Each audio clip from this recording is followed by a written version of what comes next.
to execute more hostages in its captivity. General Shukla, is the Israel-Hamas conflict now going to pull in the rest of the world? You heard Helit speaking about the Hezbollah already engaging the Israeli army on the north.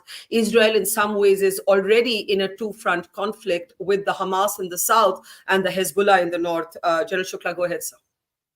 So, Barkha, before I just respond to your question, just two quick words. You see, even by the lowly standards of terror, this is really heart-wrenching and stomach-churning, as President Biden says. You spoke about the rules of war. I was just recalling the great Field Marshal Sam Manekshaw, when we took in those 93,000 POWs from after 71 from Pakistan. He toured a certain area and he was not happy with the way we were putting them up. And he made Indian soldiers vacate their barracks and give them to the Pakistanis. Now, these are the high standards of war. Forget the Geneva Conventions. I mean, there has to be a certain minimum standard of human behavior. So, I mean, this is as lowly as it gets. And therefore, these two epithets, I think it was Mr. Lapid, the leader of one of the leaders of the opposition, who said that this is the most lethal attack on the Jews since the Holocaust. We must ponder and think. It is actually that gruesome. Perhaps the worst civilian massacre in 75 years of Israel's history. It is really, chilling. Now, having said that, and of course they deserve to be condemned outrightly, unequivocally, this simply cannot be accepted by any standards. Having said that, it is also a time for some sobering and objective analysis. So just let me do a little quick analysis, because that will lead us to what will happen.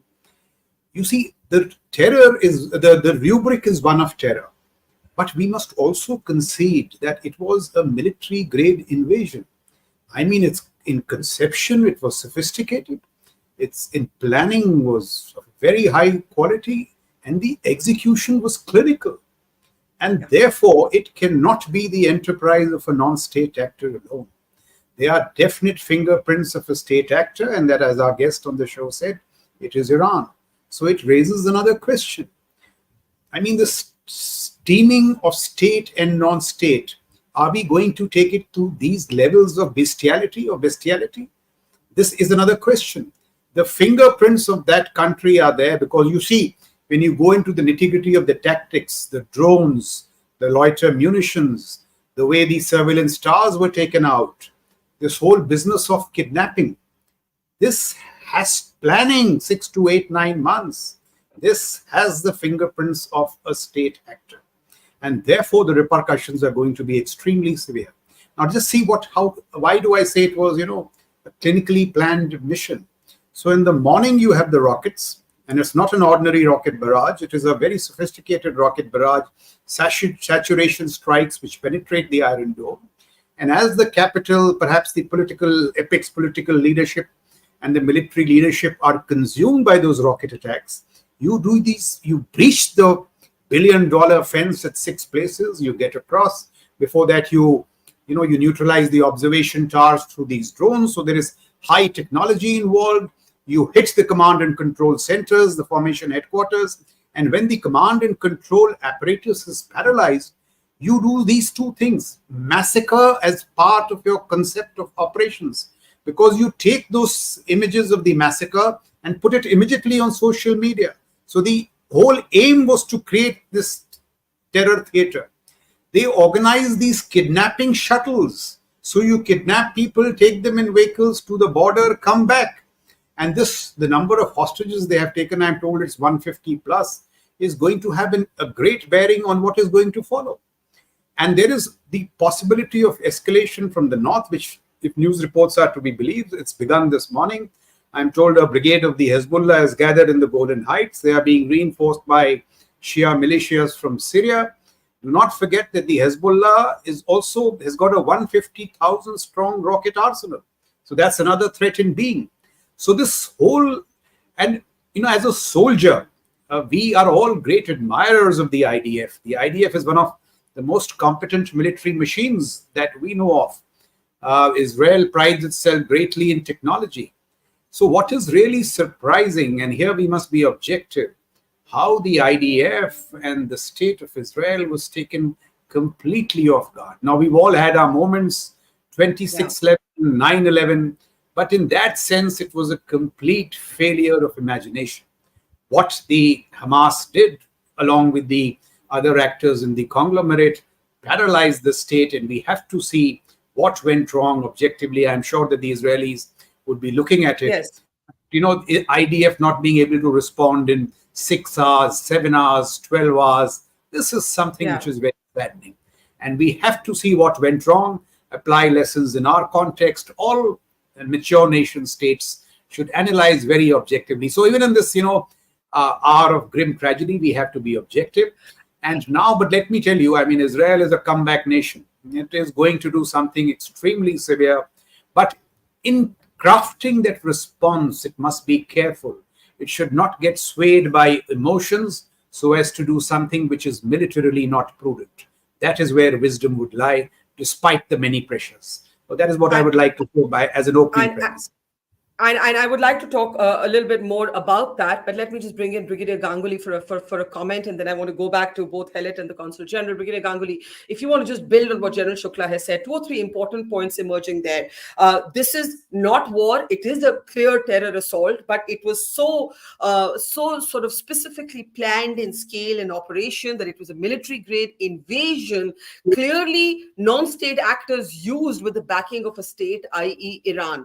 What will happen next is the big question. Brigadier Ganguly, go ahead, and then I'll come back to our Israeli guests. Barkha, I think General Shukla has concluded the military side of it very nicely. I have nothing much to add. Only the thing is, I would like to add a different perspective to this conflict. Totally condemning the Hamas action, killing children. We are not for that. We are not for that. We are. So when we call them terrorists, now you are going for a counter action. I totally agree with General Shukla that are we keeping the international humanitarian bench line into the effect? Are we keeping the Geneva Convention into the effect? Is our military action is getting into little too far while we are also getting into their civilian areas? So Israel has to be very, very sensitive about this issue. I totally agree with General Shukla. How Israeli army, whom all of us, I have personally trained with the Israeli army, I know their standard. How under their nose they could gather this kind of an operation, and this kind of an operation is never done in a jiffy. It's well planned with the backing of state actors. And let me tell you one thing, ladies and gentlemen, Hezbollah has not given out all the cards as of now. If you think that it is going to be a cake run for Israel for next 5, 6, 10 days, no. Please be ready for the surprises more. Barkha.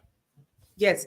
Let me take this back to the Consul General. Consul General, the Israel Defense Minister, while declaring a blockade on Gaza, said, as you said today, these are animals and Israel has to react accordingly.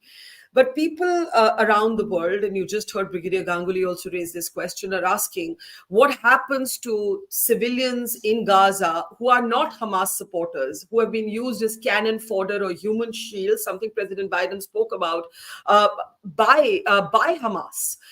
What happens to them? What happens to them? Will there be, before Israel unveils its full retaliatory force, will there be some plan to evacuate them, for instance, into Egypt? We believe the Americans are working on some sort of civilian corridor. How do you ensure that those who were not responsible for this assault, this invasion of Israel, do not suffer? Let me take that to the Consul General. I I fully agree. First of all, with General Shukla, I think it was. I don't want to use the word the failure, but it was a big surprise. We'll investigate. Right now is the time to win. Now is the time to fight. It's not an equal equation. Sorry to say, not at all. When you kill such boys and girls, and you saw the photos, when you kill complete whole families, when you rape and kill women, this is not a war, this is a massacre. Now, in this case, first of all, I totally agree with the government decision, not because I'm a government official, because I think that this is the right way, first of all, to bring back in a humanitarian base all the kids and all the women and all the elderly people back home. This is part of the idea. And I think right now we are at war. Right now, we should do the utmost to press and to push and to kill all these terrorists without to hesitate, without to think about any other things. Now, would like to add one more thing, which is maybe connected to your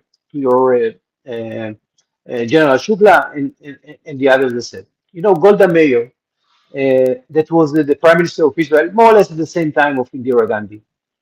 She always said that I don't worry from the Arab world. I'm worried that these terrorists going to change our way of life and we become not a human being. This is something that we have to remember. But right now is not the time to be nice and to be. Now is the time to bring our kids. Now is the time to bring our wives. Now is the time to bring our parents back home. This is not time to niceties.